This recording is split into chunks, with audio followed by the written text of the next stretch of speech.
Et le soleil se lève pour le jour 63. Cette matinée n'est pas encore très intéressante, mais tête dans les pieds, on avance.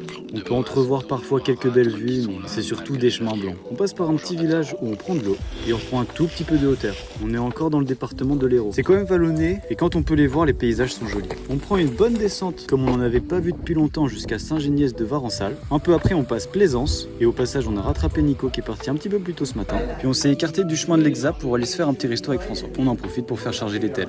Après avoir bien mangé, on fait un peu de dénivelé positif. Et ça fait du bien de prendre de la hauteur, ça change les muscles qui travaillent et les appuis. Surtout que cette seconde partie de la journée est bien plus jolie. On a croisé un groupe de randonneurs avec 2 ânes et par la suite on est passé par plein de petits villages en ruine. Puis on est vraiment arrivé sur les hauteurs et là les couleurs étaient trop belles. Ces paysages violets et jaunes, on n'avait jamais vu ça sur l'Hexatrée. On est passé ensuite par les villages de Douche et on est redescendu sur Éric, puis on est remonté jusqu'au col de Bardou. Et le dernier village de la journée c'était le village de Bardou. Un petit village d'allure très ancienne, rénové très récemment. Il est considéré par l'application Hexatrek comme l'un des plus beaux villages par lesquels on passe. On a fait rapidement le tour pour trouver la source, mais c'était du goutte à goutte. On s'est dit que ça allait être long. Et pendant que je fais cette voix off, François allait chercher un petit robinet. Il l'a trouvé et c'était quand même bien plus rapide. Et un peu plus long, on a trouvé un petit spot pour bivouac. Normalement ici on sera pas trop mal.